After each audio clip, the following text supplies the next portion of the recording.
Mr. Deputy Speaker, sir, I rise to support the cut motion as moved by the Honourable Member from Nongkrem.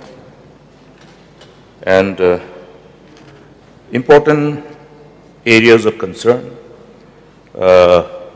which is required to be brought to the notice of the government, particularly the Department of Home Police has very elaborately, in precision, has been already flagged by the mover.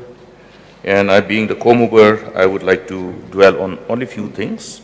The most important role of the police as an organization in the matter of administration of justice, how police is so integral part of the administration of justice.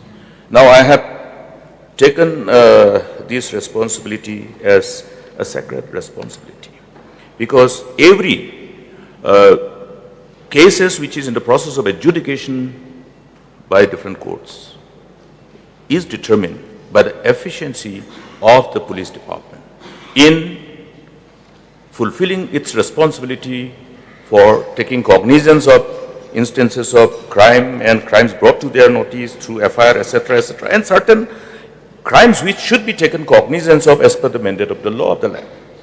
It's not that every case has to be brought to the notice of the police, because there are certain crimes which are cognizable offense. Now, this is where the police is found to be wanting, and police accept the cases of POCSO. In POCSO, they are sometimes seen to be, yes, because everybody knows, POSCO. Now, what about the other cases where police is required to take cognizance in matters of offenses?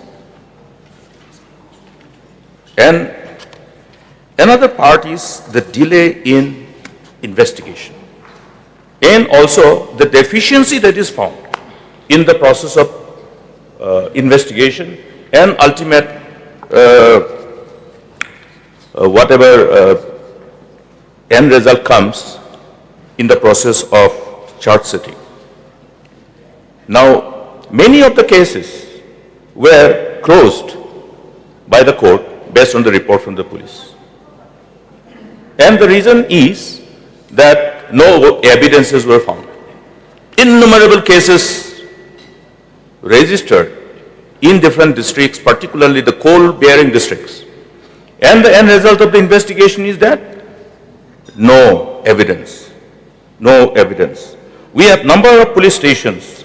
In fact, we wanted to know the existing position of the various posts which were sanctioned and the vacancy, vis-a-vis the vacancy. And also the sanction of the number of manpower required in respective police station. If we go by the figure which is available in reply to my unanswered question number 28, Minister, Deputy CM in charge is aware of this whole challenge. Now, number of police stations which have been confronted by innumerable cases, more challenging cases, like in South Garo Hills, like in West Khasi Hills, in the police stations bordering Meghalaya, Assam, and the police stations in East Jaintia Hills. All these police stations, including the police stations along the international border and interstate border. And therefore, there has been number of exercise, elaborate, exhaustive exercise by the department. That is where the police, State Security Commission also is required to take cognizance of these deficiencies and concerns and work on. Now here, I would, in a nutshell, I think it is better for me to come straight to urge upon the government to relook at the existing strength of all the police stations. The figure is available with us, and you will be surprised that in some of the police stations, the number is not even 15. There was a time when the government, along with MHA, took a decision that all the police stations must be categorized into two categories. One should have a strength of 80 and one should have a strength of 40. And in fact, this proposal was submitted to Government of India for their funding. It was almost in the process for consideration with all the fund from Government of India. Keeping in mind the kind of challenges that these frontier states of Northeast are confronted by. In fact, some sanctions were given to Arunachal Pradesh, and we are almost in the process of availing this sanction.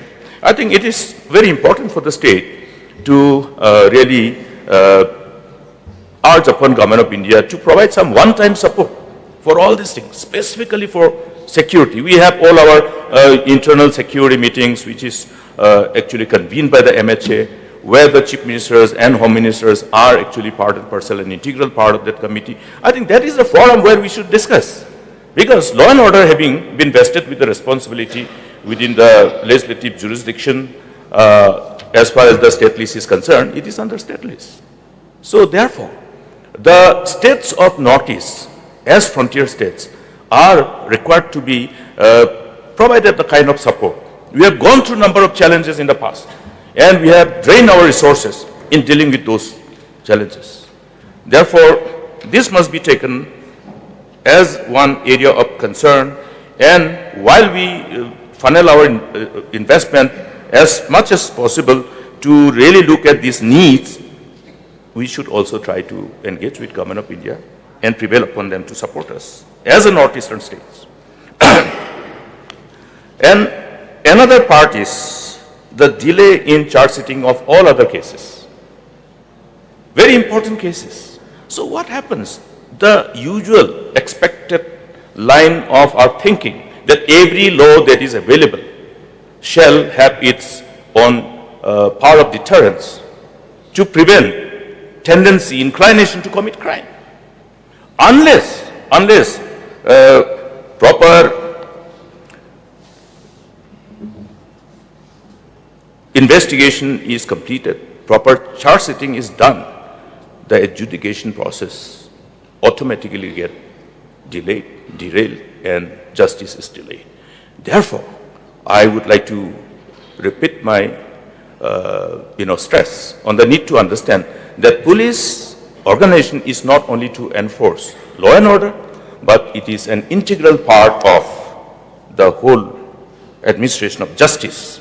Therefore, the need to have a proper recruitment at the same time, timely recruitment.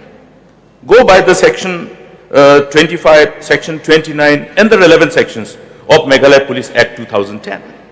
This Meghalaya Police Act 2010, if we look at the overall powers and functions and responsibility of various police officers, different ranks, I think the police organization's efficiency will naturally, organically happen.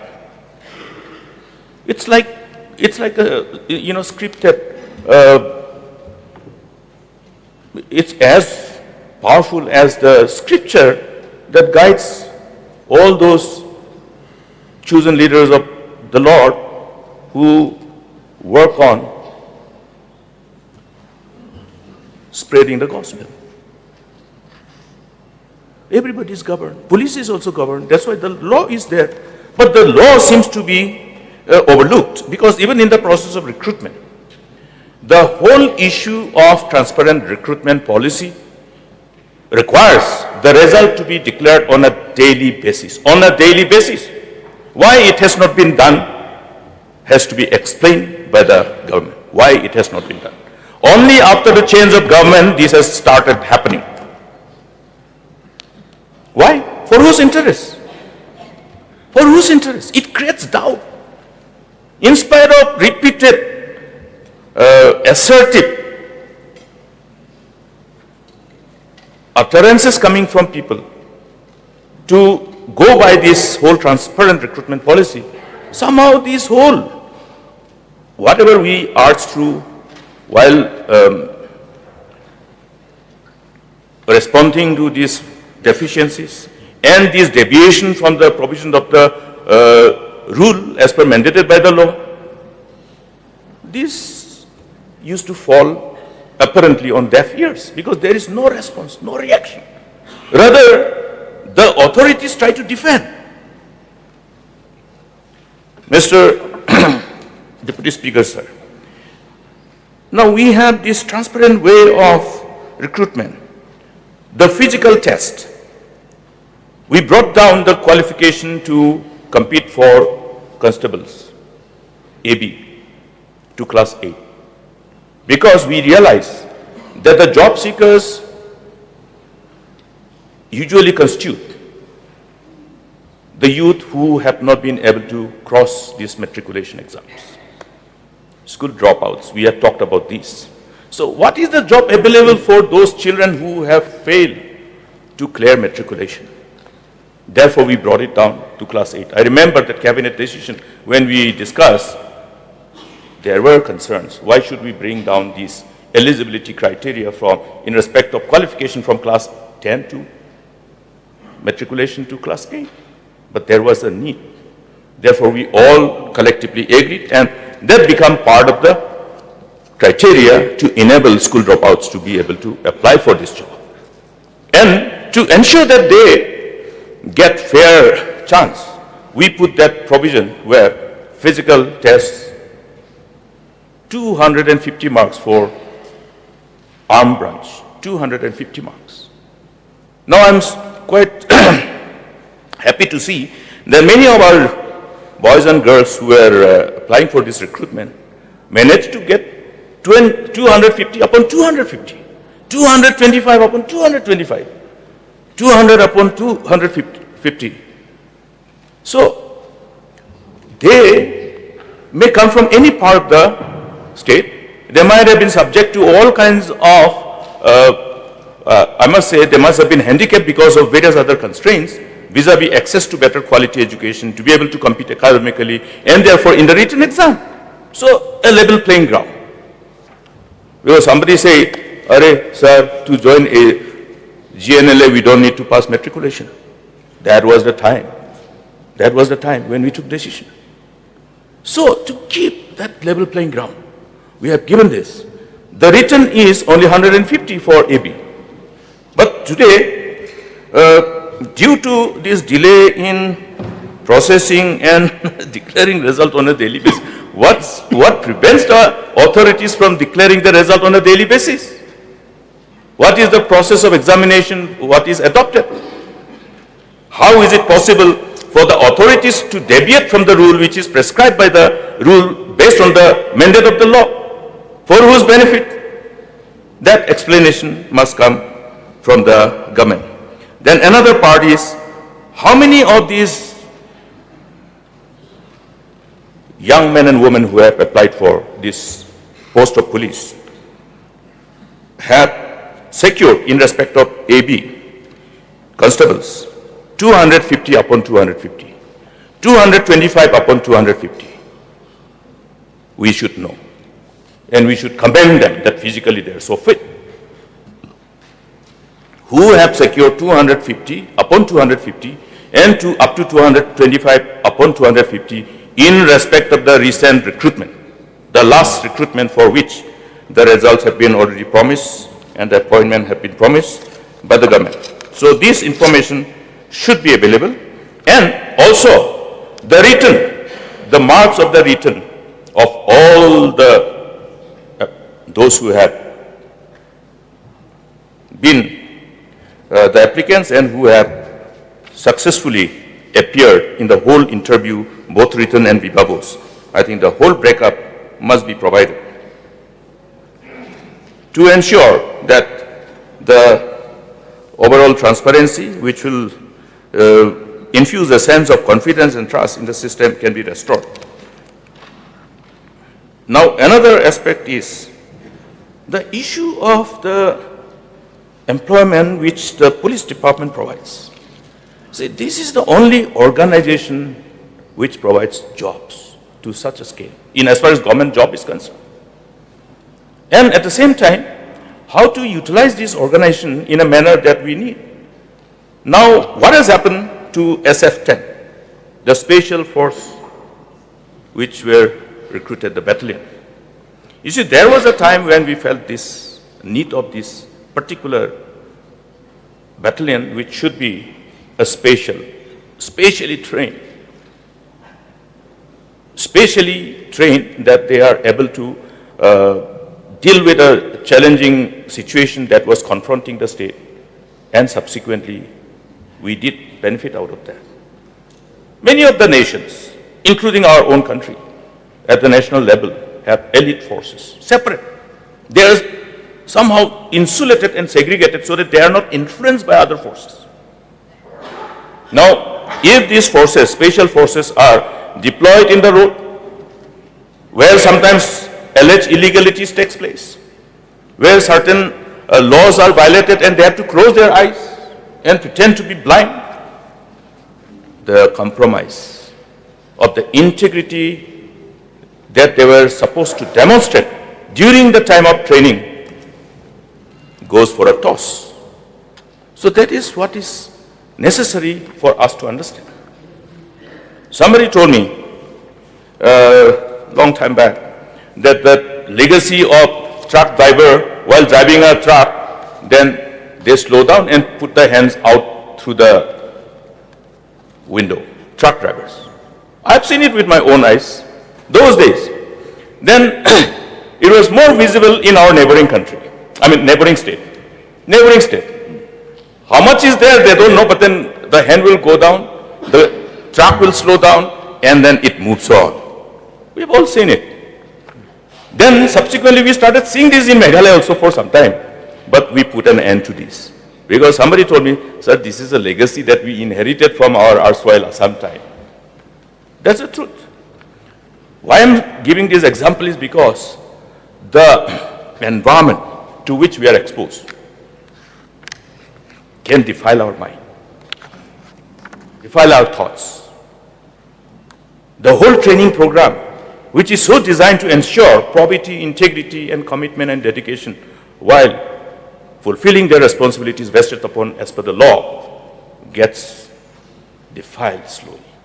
And now I'm very pained to see, and on the basis of the inputs that I received from the men and women who have joined this so-called SF-10, where special trainings were given, that they were ready to go to face any kind of special challenges which was that time prevailing, and anytime it can confront us. Now some of them are seen as the constable deployed for traffic management. The whole time and resources that we have invested for their training, we are not looking at that. We are not looking at that, the importance and requirement of ensuring that this kind of special force still exists and still is available. It can be provided to other states also at a time when they are not required within our state. The government of India requires. Other states may require. So, therefore, when you deploy to other states, then you get the salary paid by them.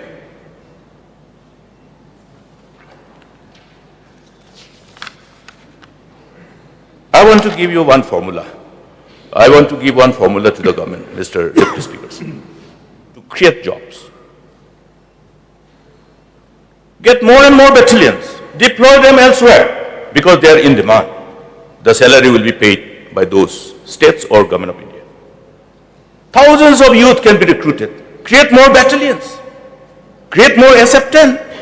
And when the country needs, send them, deploy them, get the salary paid by them. Rather than forcing our youth to go outside the state by those who are somehow facilitating some jobs in the private sector, working as a security guard in various private establishments. We show it during the pandemic as to how many of our youth were outside in different states.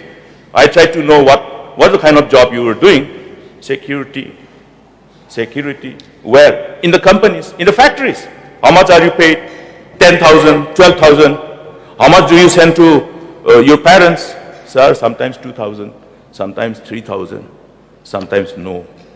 Because the living conditions, the heat, which require them to spend for energy and the house rent, rentals, and the kind of situation where sometimes they're victim of various other, that usual so-called tendency of the chances of our youth from Northeast when they get subjected to many oppression, suppression, and discrimination when they go outside Northeast. In fact, even from our features and from looks, it used to happen. So these are the concerns. We can immediately have 3, 4, 5 battalions and still pay them salary because we can still deploy in the rest of the country. I thought of doing that. The story is that I didn't get a mandate. Otherwise, by now we would have another special force then. And now we would like to know, therefore, how many people are retained in special force then? How many are retained and how many have been already transferred to other branches, to the DEF, to the police stations? We should know this. And why is it that the state felt that it is not necessary to have SF-10? Are we so complacent? I think government should have the inputs as to how many boys have gone for training. To again create, to again allow this budding of new militant organizations, which will become a challenge in the long run in the days to come. Just recently, when I was talking to my people in my own constituency, women told me that they saw quite a number of men with sophisticated arms moving. That's in East Garwels. Then I spoke to some of the officers in the western part, because I know most of the officers. They were trained to know and get the inputs on a real-time basis. When we were running the government, the chief minister used to have the information about the movement of militants and terrorists on a real-time basis. I used to have access to information on a real-time basis. We used to know the corridors through which this group is going, through which that group is going. That's why we created this SF-10, and that's how we calculated the number, how much of boys and girls will be required in SF-10. It's not a wishful thinking. Today, if we go by these challenges, why do we have the police station in Chiarin? Why do we have the police station in Silkigri? Why do we have the police station in Sankani? Why do we have the police station in Gaswapara? Why do we have police station in Hatsingimari? Like that. So many. They were all needed. Why were police station needed in Ampati? Ampati, in spite of being a civil subdivision headquarters, until we upgraded it to police station was in Mandraganj. Ampati was only police outpost. Ampati used to be the hub of one of the band organizations earlier. And that's why we have to understand the importance of these. Yes, the government as the situation improves, sometimes we do have the tendency to be complacent. But there is no space for complacency. No space for complacency. And the access to easy money. The access to easy money is facilitated by when authorities who are vested with the responsibility to crack on violators of law start compromising and turning blind eyes. That is precisely what has happened in respect of the recent incident, unfortunate incident in West Garo Hills. Precisely. I have all the inputs and evidences of some of the officers who were engaging in this kind of illegalities, and I brought it to the authorities concerned. Action was taken also. This issue is known by the Honorable Deputy CM, also the Chief Minister. Officers engaging in illegalities. It was only the tip of the iceberg. I took action to inform the authorities concerned, only to alert the government and the authorities, so that based on those leads, they can be considered as the lead to further know what is happening on the ground. Therefore, the innumerable tendency of the youth. I remember in earlier days, prior to 2010, how many illegal check gates were there in the Arswell NH62? Countless. to collect money from the coal trucks. By October, November, December, our youth who were in college, who were in institutions, will bunk their classes and go to NH62. Whole night they will stay there. That's how we had all these school dropouts, college dropouts. At that point of time, generation one has been lost.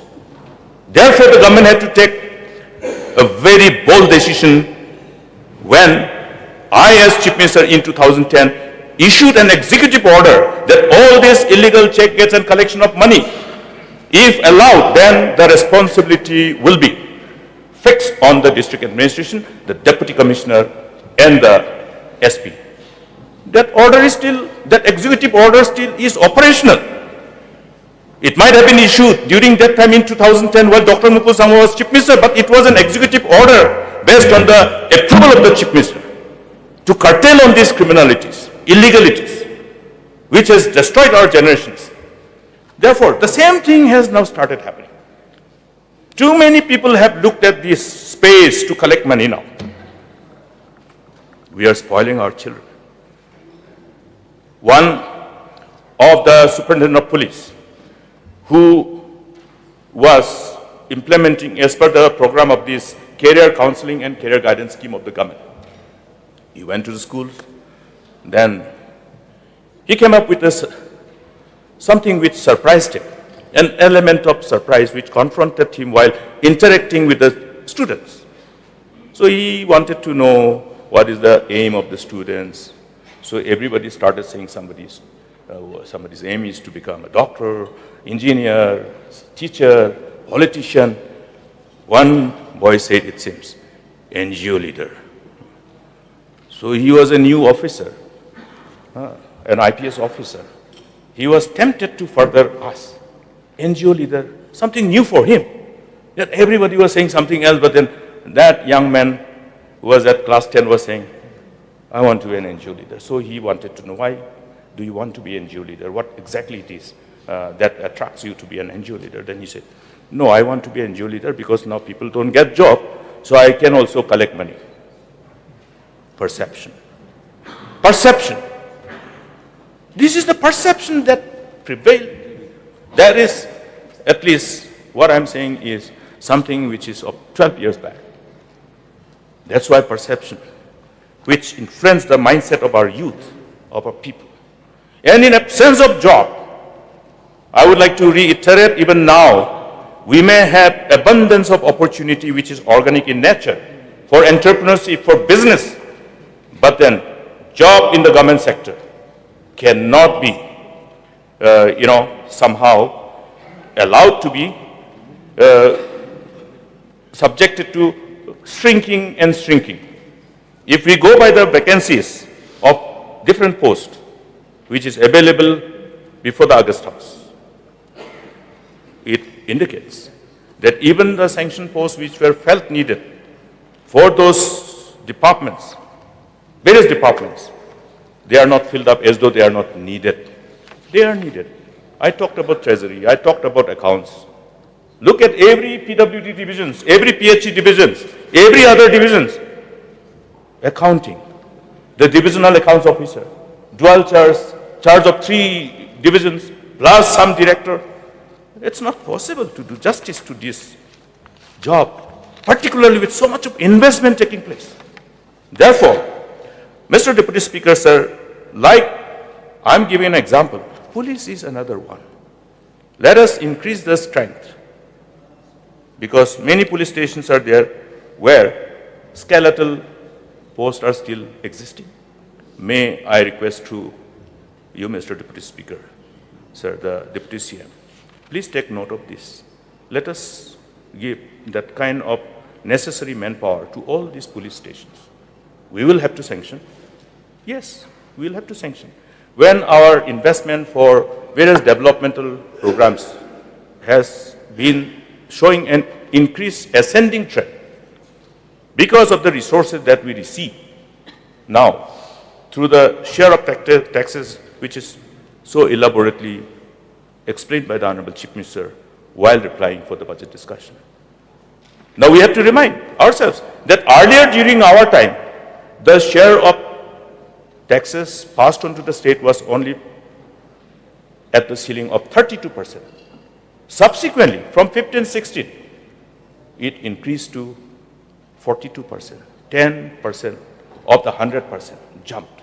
That's the reason why we have such a huge money coming. But this huge money has not somehow created, the process of thinking to the government of the day to create jobs in the government sector. No. No new sanction. Even the vacancies are not being filled up. And if the filling up process is unduly delayed, I have reasons to believe, which I have already expressed in this house, that it is a deliberate modus operandi scripted so well by the intelligent people who are running the government to deprive our youth from getting the job when they need it. 7 years, 6 years, 5 years, waiting and waiting. Our children are crying. Our boys are crying. Look at the kind of job when recruitment process is on. District Selection Committee. William Nagar District Selection Committee. I represent Hongsak. So LDA recruitment. Ultimately, 2 boys have been appointed who are with BE degree. Where is the level playing ground? These LDA posts are supposed to be for those who are probably college dropout, graduate, undergraduate. But today, they have to compete with those who come back with technical qualifications, graduate level, postgraduate level. How is it possible for somebody who is finding it difficult to clear his graduation to compete with BE, MTech? I asked somebody recently, the daughter is MTech. In Secretariat as an LD, did they go for pursuing engineering courses to become BE and BTech, MTech to serve as an LDA? No. Compulsion. Compulsion. Therefore, the whole funneling of our endeavor to create that enabling environment, police is one. I'll be happy if more of our technical, professional graduates and postgraduates become MPS, IPS, IAS, but not LDA here, because it will be like allowing 10 years boy to play football with 20 years ball. Yeah, old young man. It will be like me trying to play football with Messi. 10-year boy to play and compete with a 18-year or 20-year footballer. No level playing ground. So recruitment may be way. Recruitment also, level playing ground has to be provided. So children who are coming back with such a huge degrees, now they are applying for police posts. How is it possible for our youth to compete?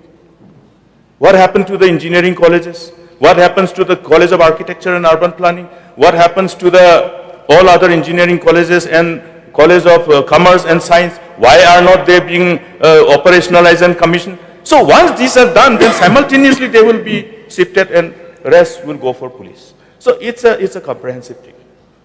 I think these are the factors which create irritation, frustration, anger, and ultimate rebellion. And that is what we have gone through in the past. Today, the way we are seeing the direction towards which our youth are going, let us not be complacent. The youth are angry. They are no longer frustrated only, but they are already angry. If somebody says that he doesn't disagree, then please go and talk to the youth. And so therefore, this crucial sector, I once again say, create more battalions. We don't have to pay salary. Wherever they are deployed, they will get salary. Go on rotating. Let us not put them in one place. Let us not put only one battalion for 10 years, 15 years. Go on rotating so that they will come back with experiences and our boys get more and more jobs. This is a mantra I have given, do it or don't do it is your job, but then I have given this mantra. If I would have been in the government, I would have done it because we love our children, because we want to give them an opportunity, and because we know that this opportunity is available.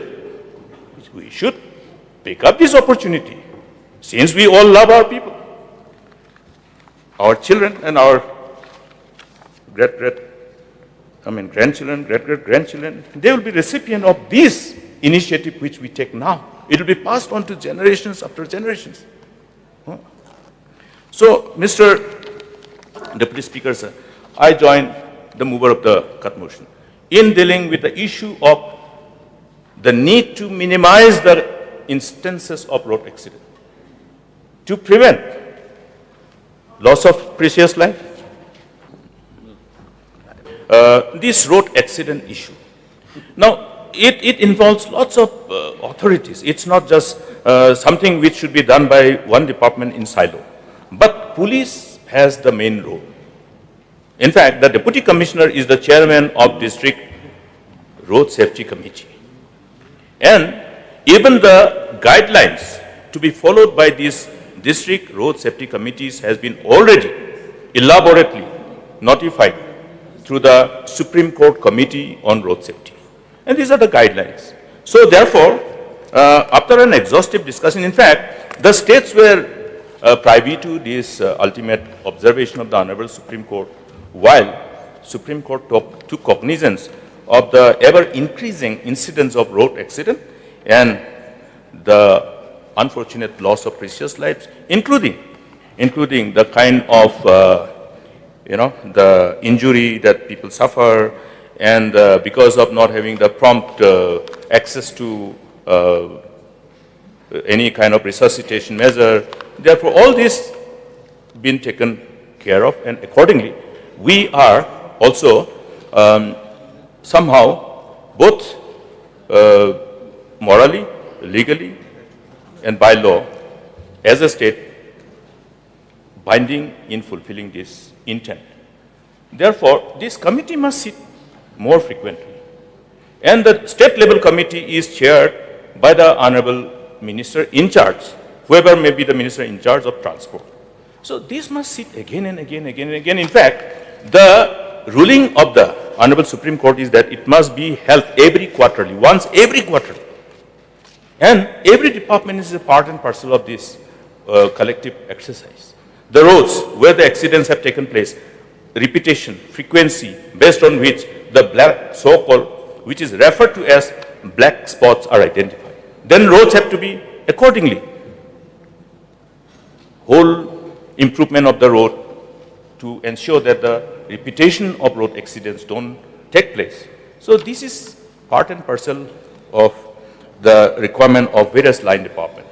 So the identification of these black spots is also determined by registering all those instances of accident by police department, by respective police stations. But what is happening now is that many a time, well, we have to understand the complexities. Sometimes the people don't want the cases to be registered. They want it to be disposed of mutually, because so many other legal complications when the cases are registered. But the Honorable Supreme Court says in its observation and ultimate directions is that the cases registered or otherwise, all the report of road accidents. So there is a space. Whatever is in the entry of the, what is that terminology they use? That usual entry of the incident of any crime or any such incident in the police station. They should be part of the information available to give us an, the scope to identify those black spots. Huge number of accidents. Then after that, based on that, the easy access to your trauma center.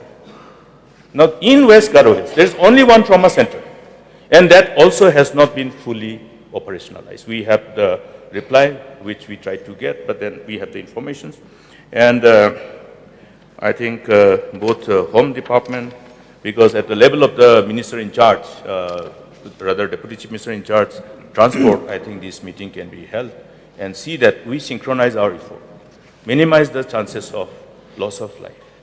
And at the same time, every victim of road accident is entitled for free cashless treatment.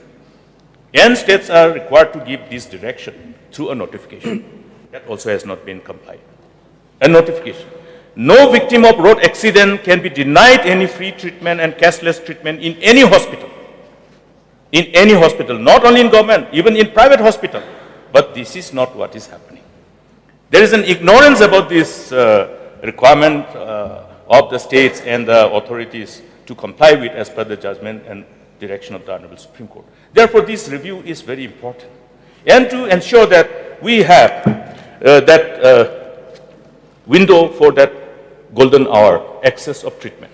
First golden hour, within 1 hour, that the patient, the victim of road accident, must be able to reach the hospital where life can be saved and minimize the quantum of the sequelae of injury. Many become so handicapped throughout the life. So this part, I think, has become crucial. And of course, the regulation. Over speeding, sometimes it's so difficult. And at the same time, this is also connected with this rule which has been notified by government to give license to all those service providers who are providing transportation, like Rapido, etc., etc. Our state already has some local these service providers who have aggregated the desiring youth to come together and give this particular service in view of the demand of this local. Now, in the input that we have is that Rapido has not received any license in the state. No. But they need a license. License is binding. Then, besides this, the members of the public who want to enroll themselves and provide this service along with the service provider must be given the two-wheeler commercial license. Now we saw that one of the pioneer in the state to provide this space, some of our youth have come together, some Jet 24 into something. They have only 15 such two-wheeler commercial license given. Though there are many who would like to be part of this program. So these should be re-examined, and then by doing so, we regulate the behavior of all those who are provided with this license. It is an enlightening exercise. It's a collective, some kind of regulation which is required to be given, that collective endeavor which the authorities are required to provide them as an advisory and as well as enforcement. So I think this part should be done. Police must also check all this so that the license, the two-wheeler commercial license cease become, because it involves security. It involves various other aspects of road safety. Then at the same time, the issue of protecting the pedestrian. Now the Honorable Supreme Court has said that wherever pedestrians are required to provide with a dedicated footpath along the highways, in the market areas, in the school areas. We have talked about this earlier also. In Rivoy, we see long queue of children walking along the side of the national highway. Yes, Shillong, Nongpo, Jorabat Road. There has to be dedicated footpath. That specs also is again indicated by the Honorable Supreme Court. The MORTH is duty bound. So also the state PWD is duty bound. And again another part is to clear all the pedestrian works from blockade. Somehow or other, sometimes government is also promoting this kind of occupying of the pedestrian space. I saw in Tura, in the name of that beautification, they have erected so many structures. We cannot walk. The elderly, the children, what happens to those people who will go with a wheelchair? These are violation of law and deviation from the Honorable Supreme Court's observation and judgment. If anybody just go to High Court, the government will be asked to dismantle all these things. It reflects our lack of concern, lack of sensitivity about the kind of vulnerability that we are subjected to because of this. What should I say? Lack of understanding about the responsibility vested upon us to provide safety for seniors, for children, for handicapped. This should be corrected. I urge upon the government that all these things are corrected in compliance with the observation and direction of the Supreme Court. The state is given notice after notice every time. I see lots of notice which were issued last year also. October, another letter has come. And this is pertaining to the road safety and all other necessary issues which should be attended to. I appreciate our mover of the cut motion, where he has elaborately expressed this concern, and see that we work in tandem, that all those departments who are connected with police are invariably involved so that they will understand roads, where the parking, where the embankment, where the disembarkment, it is all regulated by the traffic police, but the construction is done by other department.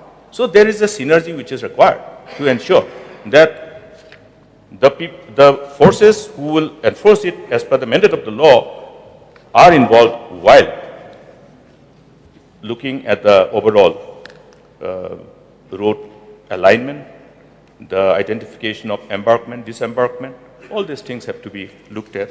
Now that we are trying to promote the state as the most sought after destination for tourism, it is necessary that people come, see it, go back.